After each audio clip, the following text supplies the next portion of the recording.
What's up, everybody? Been a long time. It is now time for the FN story, the return, and I couldn't be more excited to have a wonderful person in the space. 50. What's going on, man? Hey everyone, what's good? So I would say I know what you do, but I truly don't. Like, I have an idea, but I feel like you do a lot of random stuff. So you mind like just giving people a quick, give me your elevator pitch. Like, what goes on in 50's life?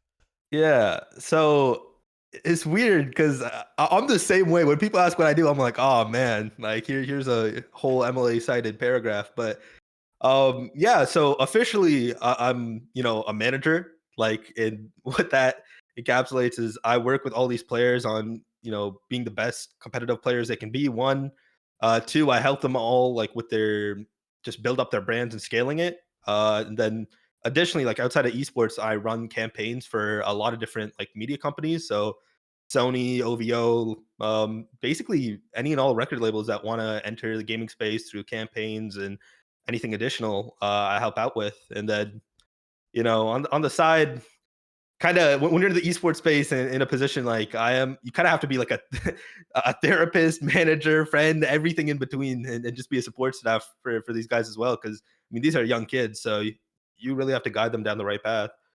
And you've been doing that for a while now. I mean, for the at least from what I know, it's been like 3 solid years of doing it. And Yeah, I'm sure there's stuff before that that I don't remember, don't even know about. One quick thing before we get into all the gaming stuff. You said you run like media campaigns. yeah. So was that something you were doing before this? Like, is that kind of something you picked up along the way? So it was weirdly enough, I got super lucky in my career. Like, I in 2019, like when Fortnite, like or I should even say late 2018, like Fortnite became a real powerhouse in terms of like social views and impressions. I was just the guy that knew everyone. So out of nowhere, it kind of just became a de facto thing where brands would be like, "Oh, this guy looks connected. Like, let me send him a message, see what's good." And I'll be like, "Oh, I love helping people." So I just give them some free work, and they're like, "You know what, man? You want some money?" I'm like, "Hey, like it's who doesn't love some money?" So yeah, like Fortnite actually helped me get to that point. My philosophy with gaming has always been like, once you make it in gaming, you want to start branching out, and that was kind of my thing. Is like I saw an opportunity to leverage my connections and leverage my talent to expand out of the space into all these different hobbies and crafts that I love, like music, sports, and fashion, and I took it. That's kind of awesome. I'm Mhm. jealous. That's cool. I hope to continue to see that happen, especially because I'm someone that works in the space, and the more people like you that are bringing brands and money into the space, the better it is for everyone. So keep doing that. Um, Changing gears real quick. You have had a ton of success as a manager, and I feel like it goes unnoticed. Yet the players that you work with definitely only have good things to say about you. Except maybe there's some that I just don't know about, but like the high profile ones, the championship teams that you've been a part of have all been kind of front facing. I even see Day and Miro still say good things about you whenever something comes up. So it's cool to hear that.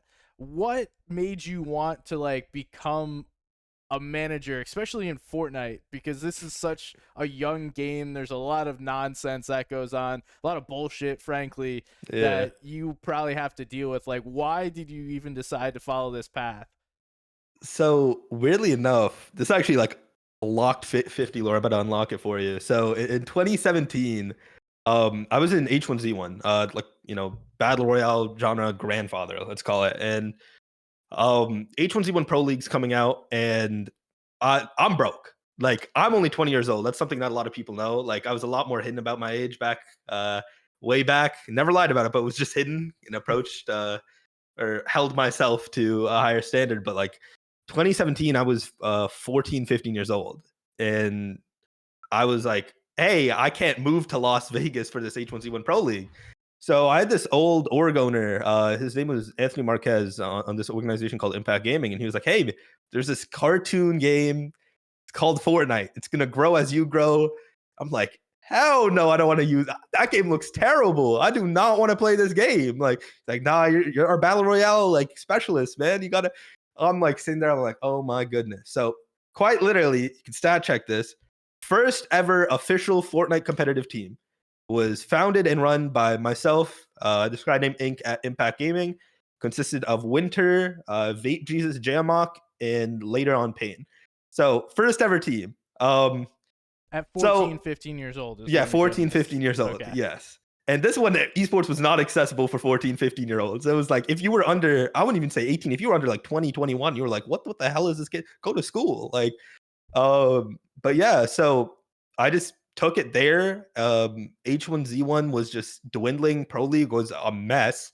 And I'm like, oh, this game's kind of fire. Like, I enjoy it. So um I couldn't afford a PC, so I was off a laptop, and in H1 I did the same thing. I did coding, like use backend APIs to like I had like a zone prediction metric and stuff like that in H1. And I'm like, I like let me try to bring this to Fortnite. So in January of 2018, I made the full transition over to Fortnite, and I just ran with it because I've always believed in stability. Prior to esports, I was like in sports and basketball pretty heavy, and I really have always been driven by like my competitive nature. And I was like, okay, like I'm not good enough to be a player. Like, let's not be mistaken. I do not have what it takes. I'm 14, 15 years old, like, and I don't got the genetics. Like, it's just that simple. I didn't own the equipment. I'm like, all right, like I love to do this. I fell in love with this game called League of Legends too, like, and just seeing like the world's atmosphere and this culture being built. And I fell in love with like telling stories and building culture. And I was like, all right, management's the way to do that. So It's cool. It's cool, especially at such a young age to be able to do that. I guess you don't have some of the growing pains. I would say because you are the age of the people you're probably trying to manage, and I mean, Jeremiah probably was older than you at the time. yeah. um, it's funny to hear, and also I never had any idea how old you were. You definitely hold yourself to be older than you are. Yeah. Um, and that's a good thing, but it's also crazy to me that you're only 20 years old. Yeah. It's even well, this is the thing. Like when I started Fortnite, it was all the ex Paragon players.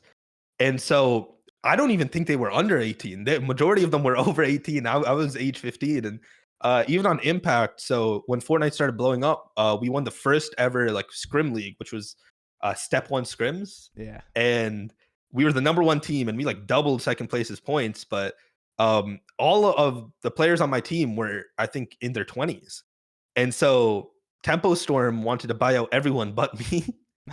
And they're like, no, we can't. No, if we're not going unless you buy out 50. So like that one was the first time I'm like, oh, I owe my career to like people like that. And I've always like being someone who is so young, I have so many different people who saw me and like lifted me up with them and taught me and guided me. And that's why like I try to pay it forward.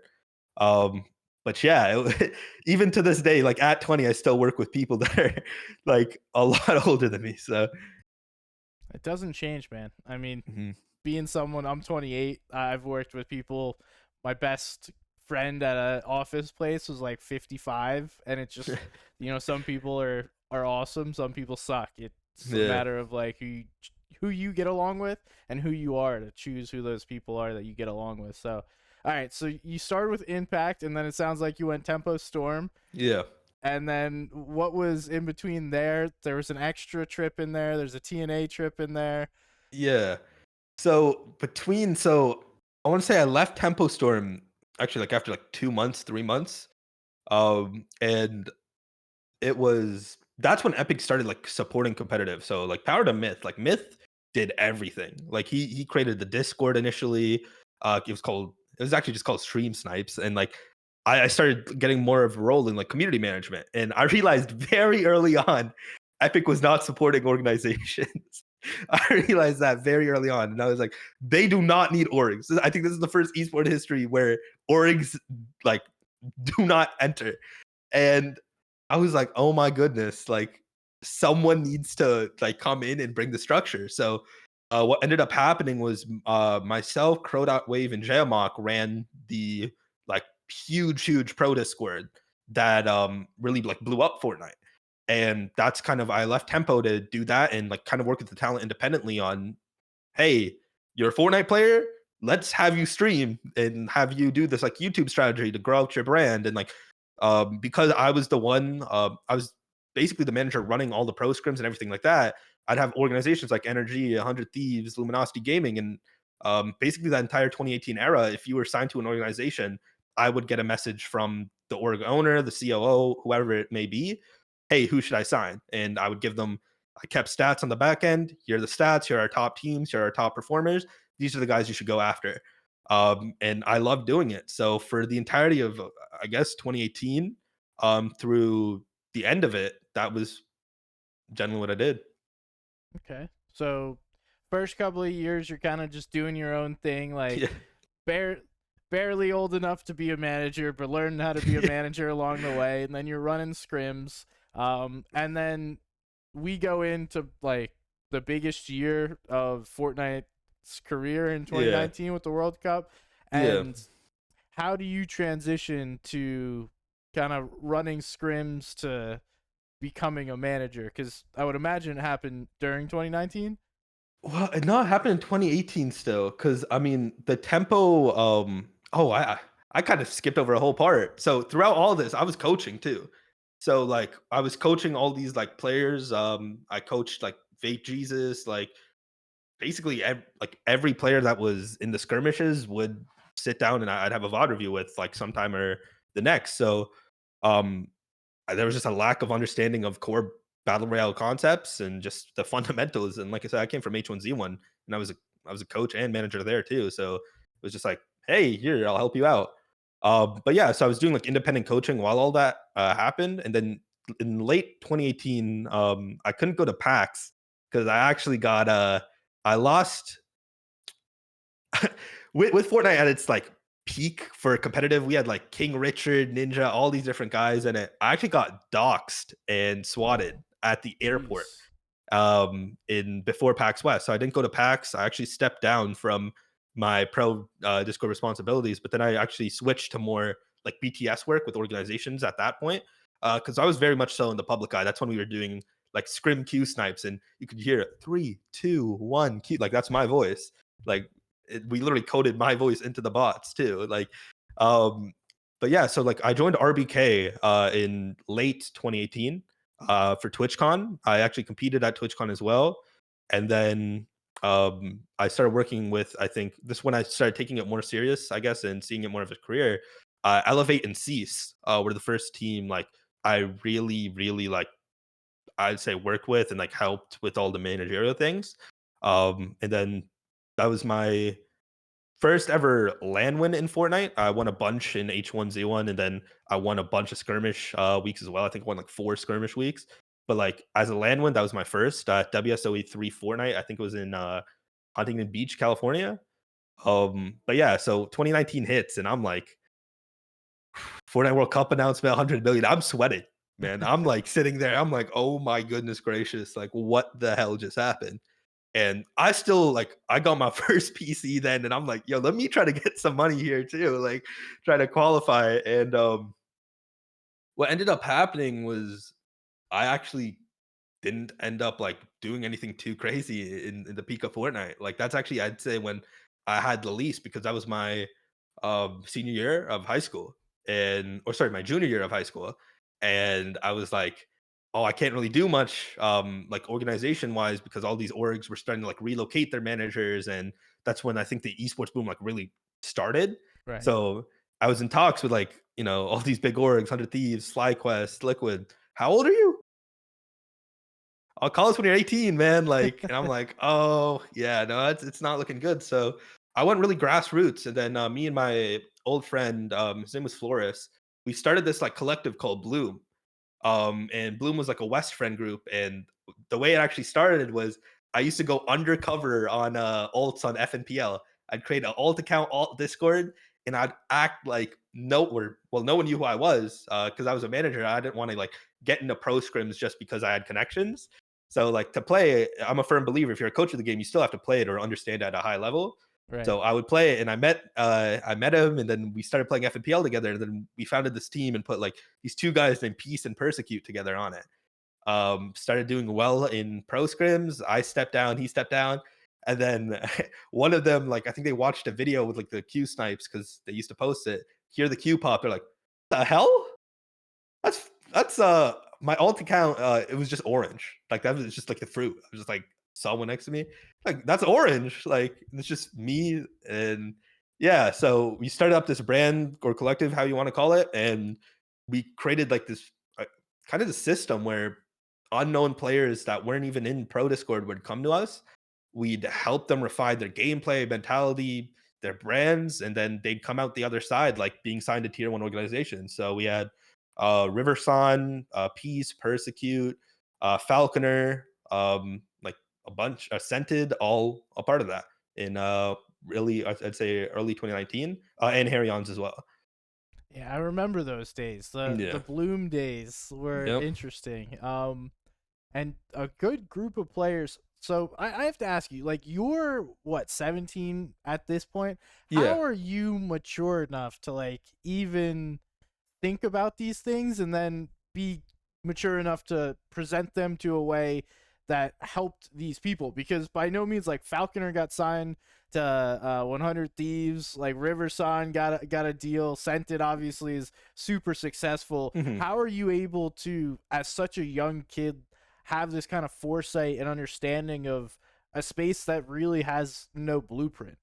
Yeah. So I think number one was you understand you're not the smartest and people are trying to screw you over. So that's the number one thing I realized. I'm like, oh, people are coming to me rather than their agents because they can take advantage of me.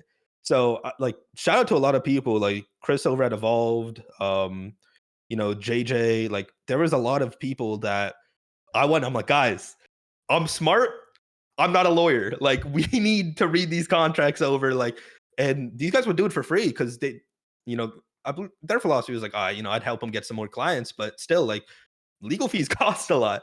Yeah. But my entire thing was like, eh, I mean, everyone hit me up because I was one of the few people like covering everything, and it was just like, okay, if you have similar mindsets, like there's orgs where I knew like they're cash grab orgs. You get in, you get out. You're not really gonna get much from them. And then there's other ones that like you're gonna get less of a salary, but they'll support you more and more and more. So that's kind of like where I saw it. Like, okay, we need to create these like good symbiotic like matches. And yeah, like I don't know. I come from a really, really like Indian family, as you can imagine. So like for me, it was like you need to if you don't have something by the time you graduate high school, like it's done. Like you're done. And so for me, I'm like, I need to playing's not stable.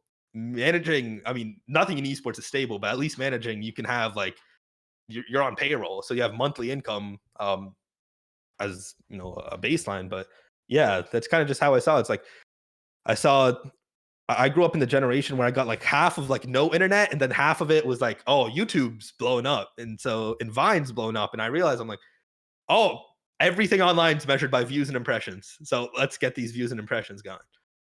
So at a young age, it just kind of clicked for you, I guess, is how it sounds, and eventually you've turned it into like repeatable successes because it's not just the Bloom group that happened; it's later on Mhm. as well. You mentioned something. You're from a very Indian family. What the hell did your parents think about all this? Like, it can't be very easy going to like No. strict parents, be like, I want to sit on my computer and not even play video games, but like talk to the people that are playing the video games and kind of help run them. Like, how does that work? Yeah, it was not fun, man. Like it was I mean, I was like a really good student before this gaming stuff. Like I'll be honest, like I will tell every single kid, do not take the path I take. Do not all in gaming. Like this was it was stressful, man. But yeah, it was like we moved from Canada where I was a perfect student. I was, like above my age level in sports, like even being recruited. I was chess, like mathletics, like I was a god kid. And then I find League of Legends, and it's just like done. It's done. It's like, oh my goodness. So I mean, they they definitely didn't like it at first. I mean, credit to my dad though. He came to my first ever LAN with me in 2017 at DreamHack Atlanta. But I think any parent would be like, "What the hell?" Like, genuinely what the hell. And so yeah, even now it's like still I'm not making like a crazy amount, but like they see the upside, and now like it's shifted from, oh, why are you doing this to like, why aren't you Booga? Like, what is going on? What's he's your age? Like, what's separating you from Booga right now? So it's I don't know that they're great people. My dad actually switched like a lot more to the digital space, and with the crypto emergence 2 years ago too. He works in finance, so it's like you can imagine there's a lot of overlap, and he's like seeing the errors pathways, but it's still like, hey man, college is right here. Like if you want it, college is right here for you. So Yeah, that's funny because my parents kind of had like a similar view of it when I was yeah, younger. I was just playing video games, like game battles, playing competitively, but I was always too young to like actually play Call of Duty. I wasn't even supposed to be playing it because it's rated R. I'm like 15 years old playing COD, just like any 15-year-old. Um, and my parents would always yell at me. Fair to them because I was playing too many video games. And then as I started like going along in this space, it's like, all right, that's cool, but you got to make sure you keep your real job. Don't lose your real yeah, job so that way you could do all this.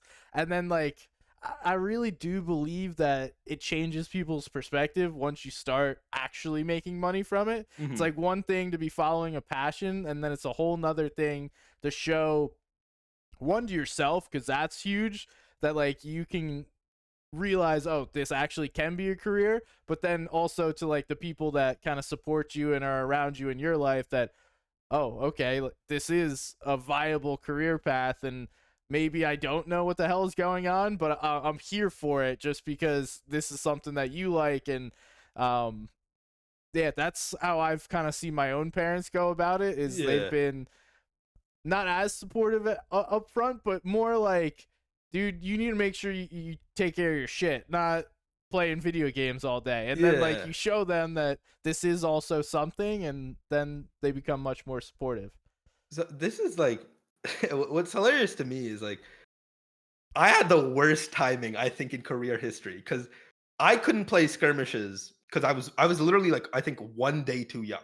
I remember I got the invite and I was like, oh my god, like Reddit mods were getting the invite. I'm like, oh my god, I'm gonna make 2,000. I'm still on a laptop. I'm shaking. I'm like, oh my goodness gracious, like I'm gonna make some money. Like, and then they're like, oh, you're too young. I'm like, oh my god. So my parents would hear me screaming at like the middle of the night, like, and even then I was working with like I worked like with Vivid during like when he won like consecutive, like I think it was like 5 consecutively, and like Snood and like Symphony, and I worked with all these guys, and you'd hear me screaming. They're like, they come in, they like I used to stream on my laptop because it was basically watch parties before watch parties, and then you just see like my dad just open the door. You make money? Nope.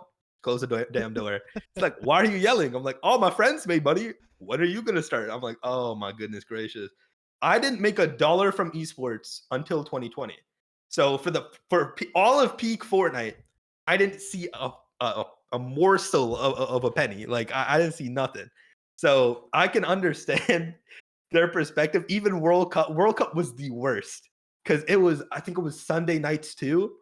It was like when people were decided, and I would be yelling the day before I had school, even though it was during the summer. I would be yelling because I did summer school too, and oh my god, like Falconer called, and Falconer was someone like not a lot of people expected to call. Barkram was like God, and I remember our entire Discord was yelling. I was screaming. My parents open up. Oh my god, we made $100,000. They start cheering. You made 100,000. I'm like, nah, I did not. I did not make. I'm so sorry. So yeah, I think when it first really hit them is actually when I started playing. I peaked top 50 PR, like nothing crazy, but this is when like prize pools were inflated. So like I was bringing on like like 2,000 a week during my prime, and like that was like it's like I. And then the third parties like there's literally an ongoing joke. It's because I'm broke. Like it's an ongoing joke.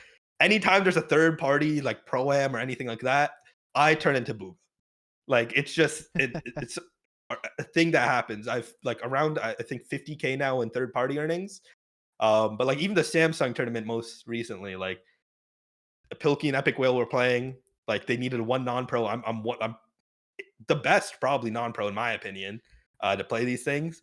Pilkey's internet goes off. Epic needs a sub for one game. I fill in for one game. We win the game. Like that's just how it is. Like so, yeah. When I started bringing the player money, and then also at Shoprite when I was working with like Reverse and Scoped and them, I'd have like little kids coming up. Yo, you that dude from the stream. My mom would just be like she saw an alien. She's like, what the hell is happening? Like, who are these little kids coming up? I'm like, oh yeah, nice to meet you. And yeah, so like they've definitely, I think, shifted. Now I think they just want to see me make money because I'm probably anyone that knows me is I'm probably the worst bag chaser in human history. I always like I never go for money. It's probably my worst trait. Some would always like almost say it's my best trait, but definitely my worst trait. Never go for money. So that's what they're waiting on right now. Give it time. I mean, you're 20 years old. Esports is pretty much still in startup mode, so it's like Yeah, there's money being thrown around, but long term is hopefully where we all get to bag out and live our lives how we want to. But yeah. for us now, like it's just trying to figure it out, stay alive, stay afloat, or at least that's how I look at it. Just doing something I like doing rather than sitting in an office and fucking off. Yeah. Um, Anyway, now we've gone World Cup. I want to talk about, was there an org before there was extra before TNA, or was that after? No, no. I wasn't on extra actually. I just helped. It was endless after TNA. Endless, that's it. Yeah. Okay, that's what I'm thinking about. But let's go TNA because that's like Hmm. one of the, I think, the cooler stories, right? I've Hmm. heard Miro talk about it at times. I've heard Reverse talk about it. Day's not as much of a talker, but Yeah. those guys have all kind of told the story of how you brought them together, and I think you've Hmm. told it a couple of times. But Hmm. can you share that with people? Like, how does that all come to be? How do you even become part of TNA? And like, walk us through that. Yeah. So this I graduated 2020. So for me, I graduated COVID year. And it's crazy to think like 1 year after World Cup was COVID year. But yeah, so for me, it was like make or break in that moment because I still didn't get a dollar from gaming. And then I kind of got the COVID buffer of like, hey, we don't want to spend 40 to 100K, a year for you to go to college and for it to be remote. So I kind of saw like chapter 2 Fortnite. I kind of saw the initial signs of like, okay, it's kind of like we got to be experimental with how we operate, let's say. And so TNA was in like zero follower org basically. When they hit up Reverse, not me. And Reverse, he got him like a fairly good contract, like actually, like paid well. And I'm like, yo, I actually duoed with Reverse. This he Reverse dropped Ninja for Sane and then dropped Sane for me to duo with. And this is the thing about me as a player. I'm good in scrims. I was actually good in scrims. I won multiple ladders. I have zero clutch gene. When it mattered, I would the lights were too fucking bright. Like it could not happen. I realized that. Like I would go into Reverse's Twitch chat and I'm sitting there, I'm like, you dropped Ninja for this kid? And this is Prime Ninja we're talking. I'm like, oh hell no. Like I do not got what it takes. So I go from coaching Reverse, or sorry, playing with Reverse to coaching him. And Reverse, before I started working with him, he didn't qual past opens to solos. Then it went to I think he got 34th. Then he got I believe third, and then the trio announcement came back, and I'm like, okay, I'm with TNA at this point. I'm like, this is my last stint in esports. I'm quitting gaming. If I can't do it with a startup, there's no point of me like being able to do it. And that's kind of always been my philosophy. You don't need money to be successful. You just need to be like innovative. And so TNA, I was getting paid like $300 a month. And they're like, oh, we got this house though. And I'm like, all right, like, see what we can do. So you got Reverse. Reverse gets a nice contract. And I start doing the old stuff I did, which I'm like notorious for like predicting talent before they blown up. And I'm looking through these like cash cup leaderboards, and then I go through VODs of like the top teams I see like over and over. And it's the same team. One guy is like just incredible, and then the other is kind of like but they're in the same friend group. So what I used to do, and you can call it fucked up, but like I kind of had like a proven like championship repertoire, as insane as that is to say in Fortnite. And I'd message people like, "Hey, you want to try some things over here?" And so I got Reverse, and this was when Reverse career was like kind of on the downswing, and people didn't really respect him. because he's always been more of like an isolated like guy in the com. And been more friends with like the content creator friend group. So I had to do everything. So I messaged Day and Mero. This one I still had like a role in Pro Cord. I'm like, yo, you guys want to be invited to Pro Cord? Like, you're not in it. I see your Cash Cup placements. Y'all should be in it. Like, oh, thank you so much, man. I'm like, yo, speaking of though, my friend here, he needs a team. Like, oh, what is placements? And like Reverse has this like sneakily some of the best FNCS placements, like most consistent of all time. And so they're like, oh, like, okay. And so I set it up. And this is the thing. Day's quiet as fuck, Reverse is quiet as fuck, and early Marrow was a toxic, like the most toxic individual in human history. So I would sit in those calls. This is how it became. Like even during, I let them play. I think one day on its own. I'm like, you could hear like a needle drop in a haystack. It was insane. There was nothing being communicated. It didn't go so well. I go in the next day, like, and I'm talking. I'm like, I'm an introverted guy, but if I have to talk, I'll talk and like let other people hide behind my personality. So I just start joking it up, like throwing out jokes left and right. It goes even better, and then it just became like a norm for me to be in the calls. All the while I'm coaching, Reverse, like the DreamHack solos, everything like that. And there were so many times because Fortnite players, they cannot deal with adversity to save their lives. The second a day of scrims go bad, we're breaking up. We're done. I would have to give pep talk after pep. Like it was generational, to be honest. These 50 pep talks, like they need to go down in the history books. But You got them recorded? I wish, man. They're in a YouTube VOD somewhere. Yeah, there's got to be at least one Listen, somewhere. it's become a joke at this point where my players, like, if they perform bad in the tournament, they either text me like after they're like, I got it, so they don't have to hear me speak. They're like, listen, I'm good. I'm good. I know. Like, but yeah, so Reverse Day and Marrow start doing really well in scrims and then really well in cash cups. And like I said, I managed, coached, and basically worked with all these guys from nothing. And then because it was a trio collective, I was under TNA at the time. I'm like, yo, come to TNA. Like, I don't have money, but what I can offer you is my services. Like, I can make you money in sponsorships. I can make you money off working with you. In scaling your brands. And they loved it. They're like, oh, okay. Like at that point, it was just calm teams and clans, which you weren't getting anything from anyways. So then, the rest is history. Reverse Day and Marrow, they dominated. First, won the first FNCS they played together. And that was the second half of that tournament. Last 6 games, they were landing in Narnia. Like it was horrible, but they just were so skilled, like fighting and tactically. Like that's probably the championship I'm most proud of myself because it's like that's a team of people I consider like my little brothers, and I found them literally 0 follower Andes and turned them at a 0 follower Andy org, and we just embraced it and built just something special. And TNA, I mean, became the people's team.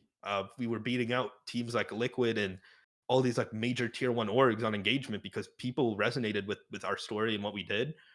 And then actually right after the championship, I mean, as an org like that, you can't compete with tier 1 salaries. Um, and I actually like dipped from TNA right after that as well to go to another startup because my entire thing was like, oh, I love building stuff from zero. So it was the same thing. I left TNA. So it was almost formulaic at that point. Reverse left TNA. We found an org that was willing to fund everything. We're like, shit, like, let's go. Endless, same thing. They win their second championship. But then also on like, I always have this philosophy. I work with one player who's a nobody, because it keeps me motivated too. So Right. Tragix was like my son over at Endless, and then Tragix out of nowhere just becomes God himself. And so we have, I believe, the full roster. It was VSB beforehand, but it's still a rather like unknown org, and it was P God, Gabe, Tragix, Day, Marrow, Reverse. That was the group. And it was just like, all right, let's redo it. We redid it, worked out again. Two, if you actually look at the stats, two of the fastest growing orgs in esports, period. Two of the most engaged esports or orgs in esports, period, at that time. Because now people do like the vitality stuff with like botting and stuff. But hey, we did organic.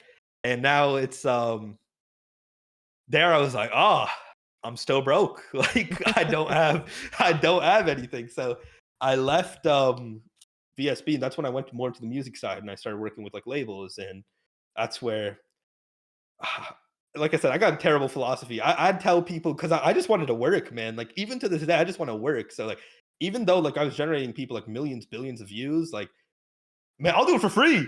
Like just give me it, I'll do it for free. Like I love doing it. So yeah, that's kind of what happened. And after Endless scammed me, I'm owed $100,000. Can keep Jesus. that in, by the way. Yeah, Endless scammed me. Um, I was just like, all right, like screw esports. Like I've been scammed so many times. Like I think I might be scammed the most in esports history, but like for a manager, that's bad looks. Like this is the thing.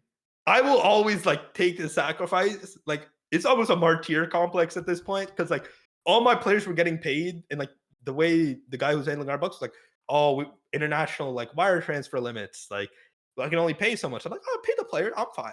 Pay the players. I'm fine. Like I'm sitting there with my 2% equity thinking that buys me protection. Like, no, I get scammed like consecutively almost. So I've made between RBK, E11, TNA, and Endless. I joined all of these guys at 0 followers. Um, Within a month, I think my most proudest accomplishment is I've brought a championship within a month of working with every single organization I've worked with, regardless of budget. And I've worked with budgets that are as low as $0. It's just about finding the revenue, and I think those, um, I know those are just moments I treasure. And like everyone's like, 50, you were at the forefront of competitive Fortnite in its prime, and you chose not to go tier one. I'm like, yeah, yeah, but like it could sound pompous. I'm a firm believer. I could have done anything with money. I could have built energy with money. Like those orgs, they aren't special. You're just paying top dollar for talent. It's just what it is, right? And I never saw like I never enjoyed that. Like my entire thing is like for an org to actually benefit, you have to be a part of these guys' stories. These guys are going to only be loyal to you if you are consistently the one that's like always showing out for them, even through their bad moments. You're like, hey, like we're going to support you, and you're a part of the reason why they're successful. So I never enjoyed investing top money into leading industry leading talent. I just always thought it was like the biggest like piece of bullshit that's come from this industry.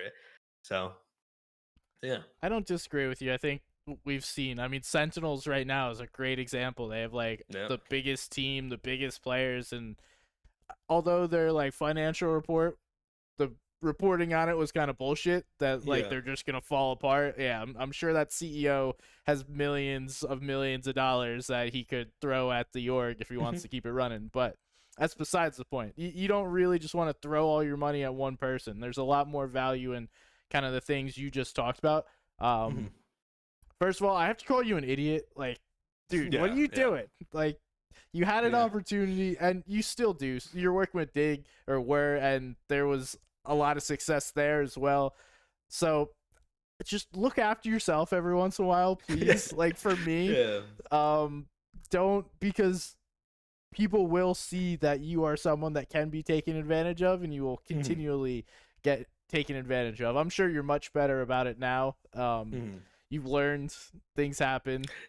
uh Things oh, happen. Yeah, what's I that think, face?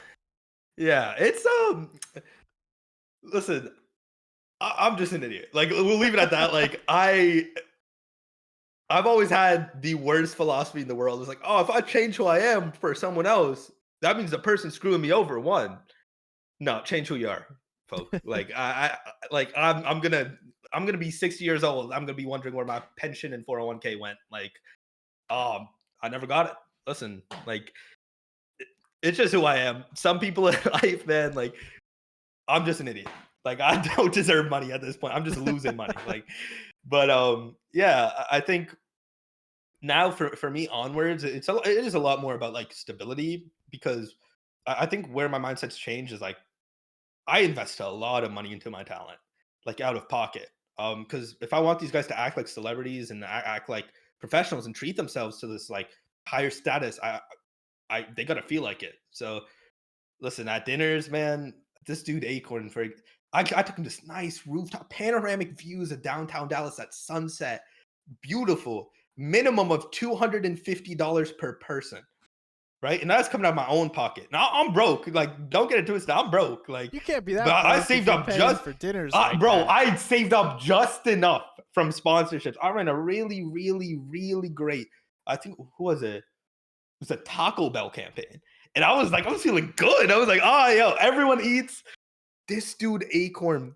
Do you guys have never been? Well, even myself included. Like, we had one person, his name was Calvin. He was our videographer shooting Acorn's announcement, and he was leaving to the airport right after. So he had luggage. He was a 2-day trip, so he had full pants and full sleeves.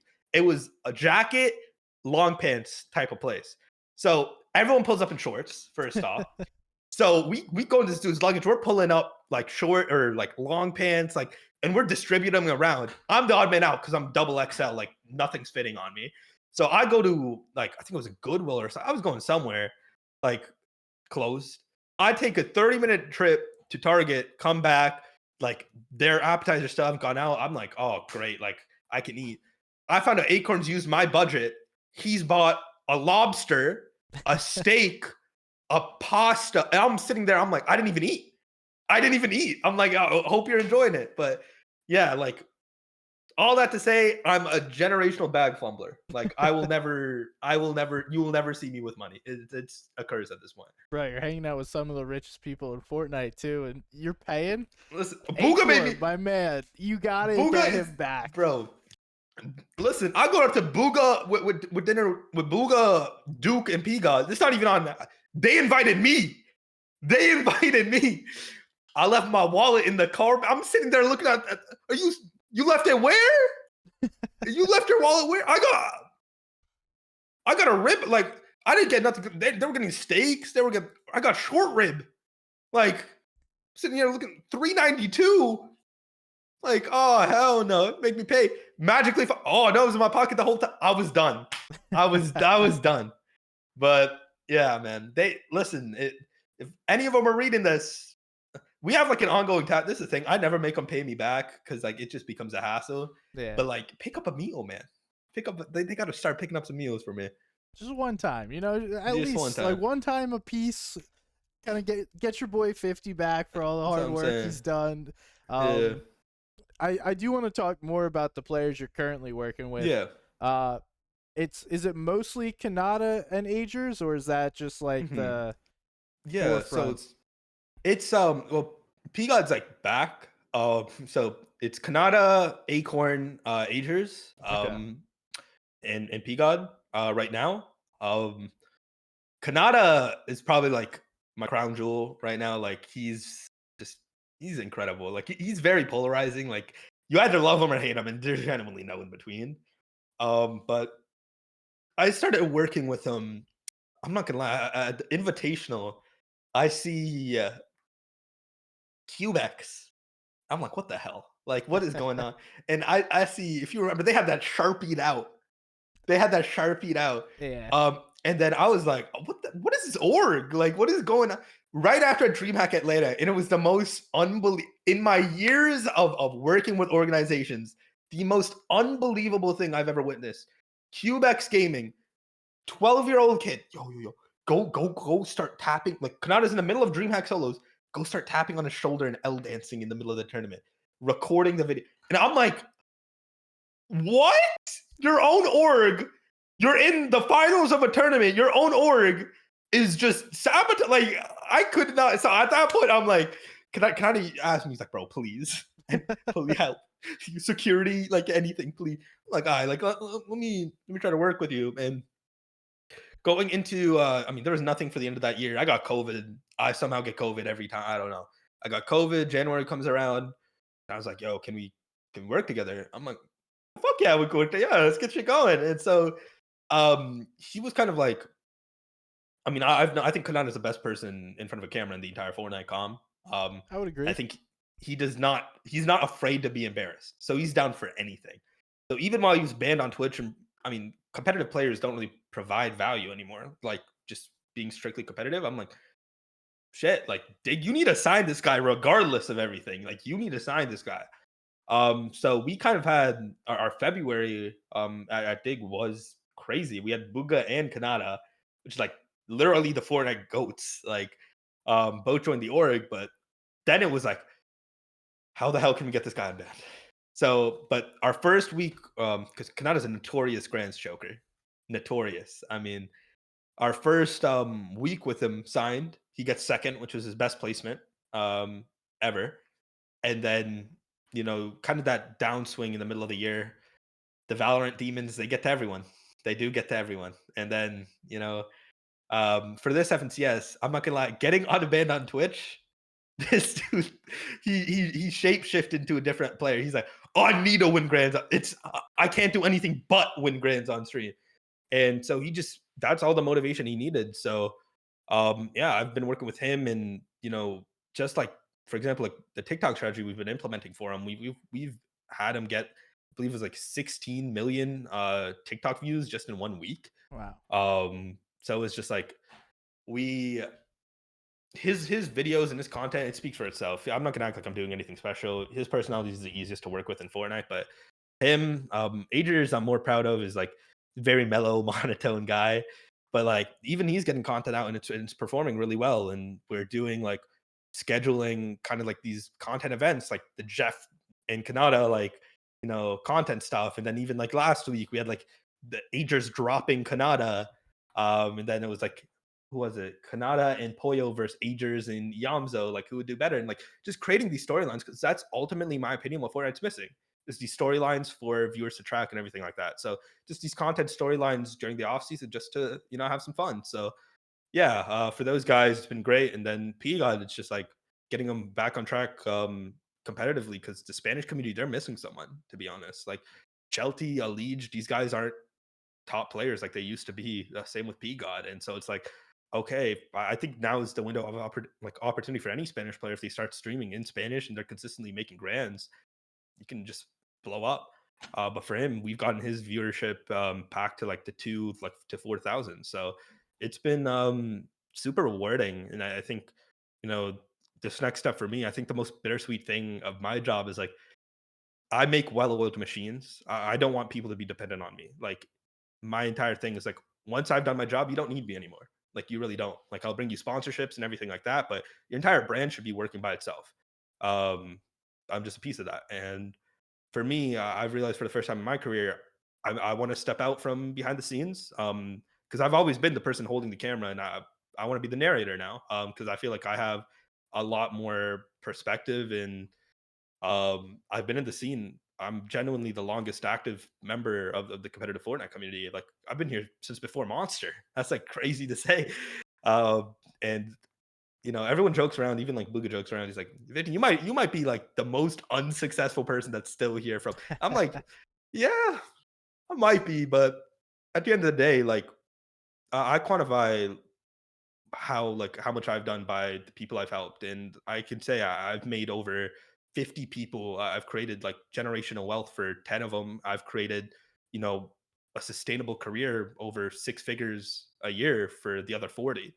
And I've never been one to toot my own horn. That's my biggest pet peeve in life with these org managers and these, oh my god, and these agents, these Fortnite agents. Thanks at client, like, oh yeah, we're doing it. What have you done? Like, I've never done that. Like, it's like if my talent wants to speak good on me, they can speak good on me. Like, I am not gonna be the one just putting what I've done out. And yet again, it's flawed for philosophy because if I don't say what I'm doing, no one will know. But still, I don't feel comfortable doing that. But yeah, I want to start making more of a brand for myself, whether it be through podcasts like this or just tweeting more because I've forced myself to tweet once a day. I'm tweeting out gibberish now, to be honest with you, just to get stuff out. But um, yeah, I've genuinely been the only one from that 2017 group who's still here, and I do get a bit of like survivor's guilt from it, almost like I don't. As cliche as it sounds, I don't remember the people I've helped. I remember the people I've failed, if that makes sense. And that's kind of like what I've carried with me to this point because this is people's dreams. And my entire thing is like, I want to be able to help you achieve your dreams. And I think it's really, everyone romanticizes like, the journey, but people don't make it. That's the reality.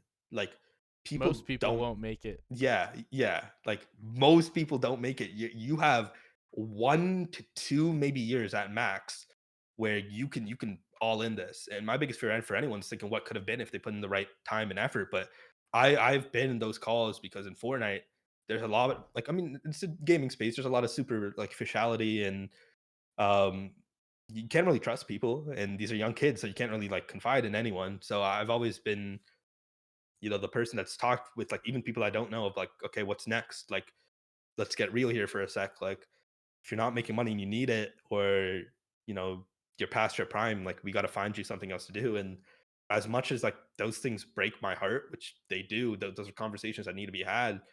But my entire thing now is like I want to prevent those conversations because I can remember there's one person like E11 Anthony. If you're an OG of Fortnite, you remember he was on one of NA's best duos back in 2018, and he literally was like one of my best friends throughout all of it. And I trioed with him and Zoof in the first ever. It was season X trios. Oh yeah, I had some shit to me as an IGL. I know I won a scrim ladder, but um, last week of World Cup, hey 50, I'm dropping my duo for you. I'm sitting there like, you what? Like, you did what? And so Riverson, who already called solos, I'm like, play with him. Like, I don't have what it takes. And my entire thing was like, if you play with a manager and that becomes how you're perceived, I don't give a fuck what you think about yourself. Other people are not going to want to play with you again. And he didn't find a good teammate after me and him broke up. Or after I quit playing competitive because of that perception, and that's always stuck with me. And for now, my entire thing is like no man left behind. That's why I don't charge for like my services. I don't do like people can't just message me and be like, hey, like I want to work. Like no, like I work with people I care about. Like people say don't mix friendship and business, but that's what at the end of the day, like I need to have the trust in these guys where I can fucking yell at them and berate them if like, listen, like people fucking fail. Like be fucking grateful. You have a roof over your head. Like we complain about this Fortnite shit, but like at the end of the day, we're gonna do what we love at a young age and have all these experiences like traveling to Singapore, Sweden, Saudi, Copenhagen. Be grateful, make the most of it, and like live your life, man. Like it's don't be stuck behind a computer because that's not what matters. Like you got to find balance, and the happier you are outside of the game, like if you take out, we all get lost on this like computer stuff. I think if you It's easy remove, to. yeah, it's really easy, and it's like you have, and I did too. Like I think everyone has at a certain point, and it's like you got the needs of 50, and then you got the needs of Tarun, and it's like if you remove gaming from who are you? Like you come out from behind the screen. If you can't answer that, you got some, you know, I think reflection to do. It's the same thing like with anything competitive or like anything where you've dedicated to be your life's work. And I don't know. For me now, like I said, I figured out like the best way to help somebody is by having a brand myself so that I can change the status quo. I can be truthful and honest and not have to deal with this like middleman bullshit that is esports. And yeah, so that's what I'm going to be working on for the future. Cool. So building your own brand, kind of creating something. Is it like you as a personality, a creator? Is it you starting an org? You gonna Like I listen, I do not know. I'll break it down here. I'm doing the documentary series stuff, of course. So for this entire like past FNCS, Edgy, Acorn, Hanada, Azers, like that four, I have the entire week of grands documented. Mindsets, preparations, strategies, even after day one where they're freaking the fuck out. Like I think it's so important for like people to see the bad just as it is the good. It's just I about agree. I gotta show with them to make sure they're not fucking pissed at me. But that's one. I've always loved storytelling. The thing that made me want to get into esports is like Team Liquid's Breaking Point. It was a League of Legends documentary, and it just showed how shitty this one coach was. That's how it was. All it was, just toxic, and but I loved it. And then two, I'm working more with like hands on with my players because I don't want to see them fail, and they've like in return been a lot more public with like my relationship with them. Like, hey, 50, thank you, man. Like the first thing Kanata did after he won grands was tagged me in a tweet, and that warmed my heart. I almost cried, man. I'm like, I've been doing this shit for 5 years now. No one's done that shit for me, man. No one's done. I just see a lot of comments like, "Oh, WFL." I'm like, damn. And then influencer work is hard because there's not many people that want to have real conversations, and Fortnite's very niche. Like, or Fortnite competitive is very niche, I should say. Like, it's the Bucking Clicks fans. If I sit down and have a real conversation, what the hell, L50 fucking dudes pushing 30 talking about Fortnite, like that's just gonna be the comments. Like it's just gonna be like insane. So I want to it's about creating culture at the end of the day. So I want to create culture. I want to build my following to the point where like I can present myself as how I am. I'm professional. I speak eloquent. Like I don't have I'll throw in jokes. I don't mind throwing in jokes, but like I don't do stuff for impressions, clicks, or likes. I'm just authentically me, unapologetically myself. So it's like I think the next step is I'm gonna start streaming, like you said. I'm gonna start, um, posting a lot more on YouTube. I'm gonna start stepping out of my comfort zone. Who knows? Maybe I'll even join you up on the casting desk one day. Who Ooh, fucking knows? But I will actually be casting an event soon. But not Epic related. But okay. yeah, I think that's it. And then I have a lot of aspirations outside of that with like I mentioned earlier, sports, music, fashion. I want to be the first person that effectively merges the three using social media as the central point. And you're going to see a lot of collaborations from me in the next 8 months where I'm either leading as video director or even in the content at times. Because if you look at dig content, the best dig content's when I'm in it. Um, but yeah, like you'll see a lot more of that from me. And then organizations wise, like I don't know, like if I'm going to stay with an org or take that route in the future. I think Epic doesn't support orgs as much as I hate to say it. Like they don't, and I don't blame them because I've been scammed 6 times. Like it's, but they don't support orgs. As a manager, you don't really get access. Like so the only way to do it is if you're a creator or a streamer, and I have great relationships with Epic. Like Matt, like I've grown up DMing Matt. Like and Matt's dealt with my bullshit like for 6 years. He's dealt with Lumen. I fucked up. I need you. Like I fucking love Matt with all my heart. But yeah, so all that tangenting to say, I don't know what's next. I'm trying a bunch of shit. I'm focusing on the group I have with me. I'm gonna find one more underrated player to work with and kind of bring up because everyone I work with's won a championship now and has now got huge social brands. I can't really do shit anymore Yeah, other than bring they them just need to keep sponsorships. doing it at this Yeah, it's, point. literally, it's like I have their staffs on payroll. Like, just got to keep doing it, like you said. I don't know if I want to go start something from zero again. I don't know anything, but I'm focusing on me. I am anxious for the future because of its uncertainty, but that's what makes it exciting as well. So I don't even know if I'll be in Copenhagen, to be honest with you. We'll see. Because if Lord knows if I don't get access, I'm not going to Copenhagen. Someone's But got to be giving you a +1. You got a number of plus, people. listen, +1 access, it's not good. Uh, I'm not gonna lie. It was bad last year. oh, It in was bad. Raleigh. Yeah, it was bad. Yeah, I remember. Was it you saying you weren't even able to get into like the player lounge? Oh, I was able to because there's 2 reasons. I can't say the well, I was Duke's parent. I was Duke's parent for the event. And then honestly, like Blast and Epic just know me. So Yeah. like they're just kind of like, "50, what the fuck are you doing here?" And I'm like, they're like, fuck it, Oh, fucking you just gotta be. yeah. But yeah, it's like Duke's 18, which is crazy. So I can't be his parent. He's Yeah, 18, yeah. Duke's turned 18. bro. I am So so old. Like these kids are not kids anymore. yeah, bro, Victor V was born in 2011 and is a comp player, and I'm sitting here like, what? Like, how are you existing? Like, how are you a human being that can communicate? Like, it's unbelievable. But yeah, I don't have any players under the age of 18 anymore. So That's unless kind I of find cool. out a way to get additional access, I'm I'm sitting my ass home and doing a viewing party. I don't know. Okay. Yeah. Copenhagen's cool. If you do get the opportunity, aka like Kanata, Agers, Booga, fly you out. You guys should fly your boy out.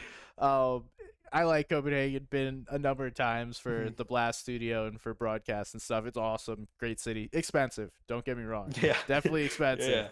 Um, but like I kind of want to backtrack a little bit to the players you're currently working with because Mhm. I think Kanata was always an outgoing guy. It Yeah. kind of he was always putting out content. I know he's working with Vanny Visuals like years ago, putting out Mhm. YouTube content when he wasn't able to like even stream anymore, and has been one of the more consistent players. I don't want to say consistent because they all kind of like they're consistent until they're not as far Yeah. as producing content. But for me, Acorn seems like Yeah. the biggest change of any of the players that you've mentioned, Yeah. just from like he went from a dude with a cartoon or anime profile Yeah. picture to now like he is a face of Fortnite. He's Mhm. streaming, he's putting his face cam on constantly in front of thousands of people. He's not afraid to be who he is. Um and also getting to talk to him at the Olympic event. He's just a dude that wants it. Like Yeah. Yep. purely just wants to win, and that's the only thing that I feel like I got from him is I'm here to win even though all of these excuses. I don't care. I want to win Yeah. regardless. And um, I that's from someone that doesn't really know him, just seeing him Yeah. from the outside looking in. I would love to hear your perspective about it.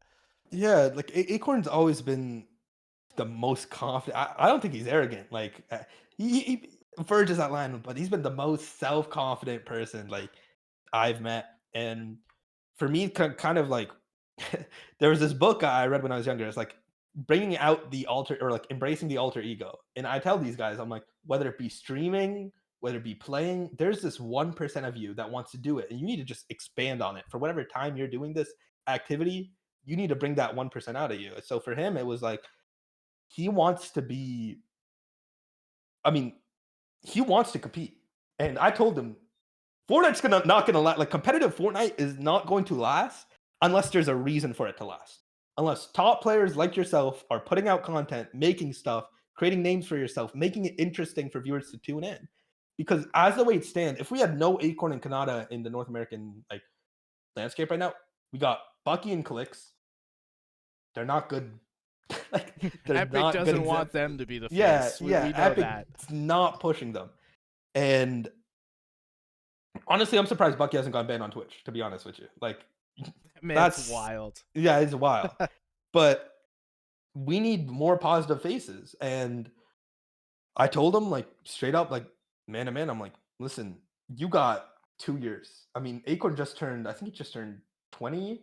Or he might be 19, it's 19 or 20, but he's 1 year younger than me. Like, you don't got that much time doing this left. I mean, if I think Epic personally is going to switch to more of a creative like environment next year, and focus on creative 2.0 and like alternate game modes, like they've proven in the past with like the pro-ams and stuff. But I'm like, listen, one, you're gonna make more money streaming. Two, you're gonna get invited to more events streaming. Three, this competitive shit is gonna die. Like, unless people like you make the change, because our current generation of up and comers, they were brought to Fortnite by clicks, or they were brought to Fortnite by non-streamers like Zate and people that didn't give a fuck, because that's when Fortnite was sustainable. For even without streaming, you can make money off of it.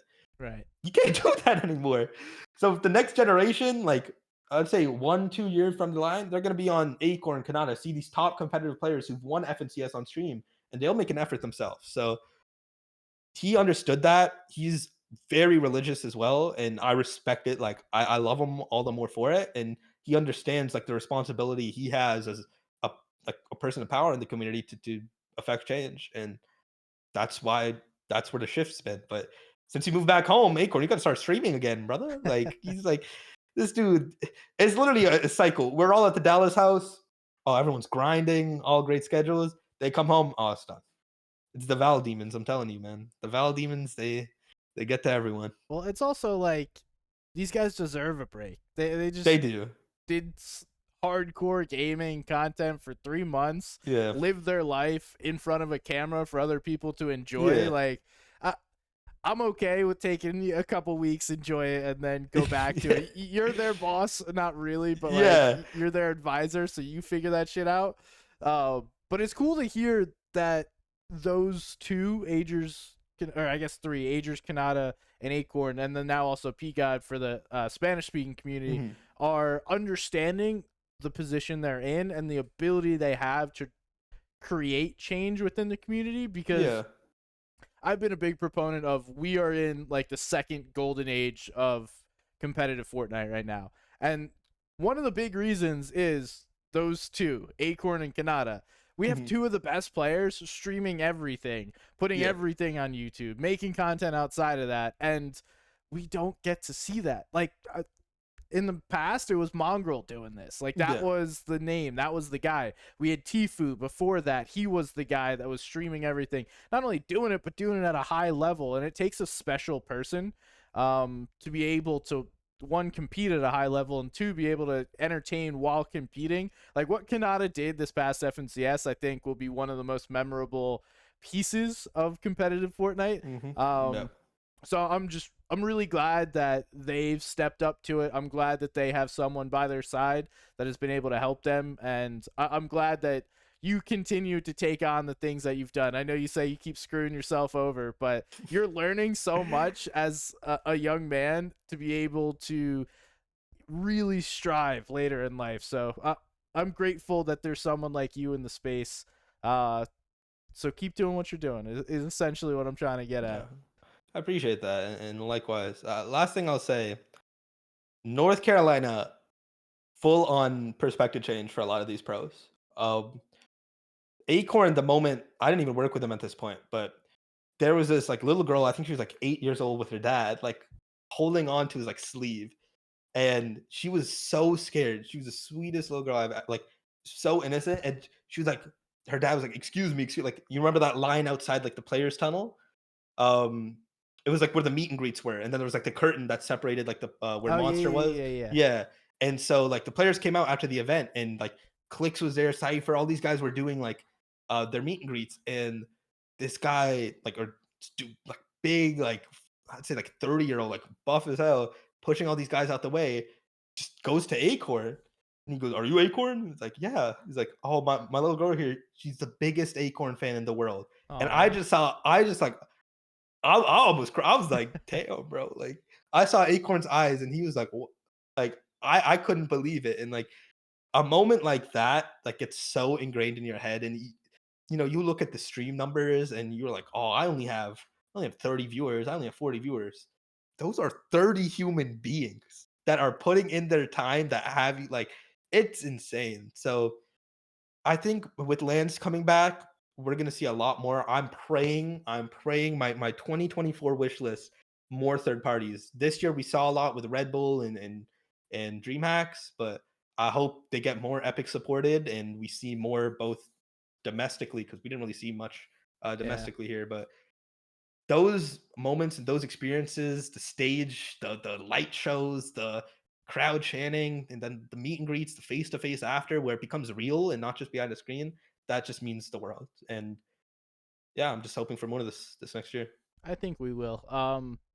I don't see Epic not continuing to support the competitive track, whether it Mhm. be slightly different than what it was this year, or they continue with this whole FNCS into globals at the end of the year. I mean, I'd be cool with that. That's like a pretty cool year-long process that leads to this awesome event that we all get to watch and enjoy. But a lot of the guys the past few years were robbed because of COVID. Like the Yeah, everyone that was the best during COVID absolutely got robbed of like life-changing experiences, because you got life-changing money, but ultimately I don't think that it's the same at all to be able to do this at home, and you flip the camera off, or not even the camera, your PC, and you're done yeah, playing. And it's yeah, just those experiences, those relationships that you build along the way.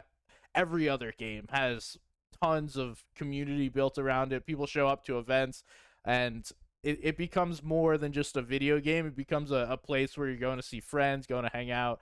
and I hope to see the same as well. We can only cross our fingers and hope. Maybe you get us one of those brand deals and we could throw some tournaments together, my man. But yeah, that's pretty much all I got for you. I could talk to you for hours, but I can't actually talk to you for hours. I do have to go. Can Do you have any final things in your head before we wrap up? No, that's basically it. All right, awesome. So thank you so much, man.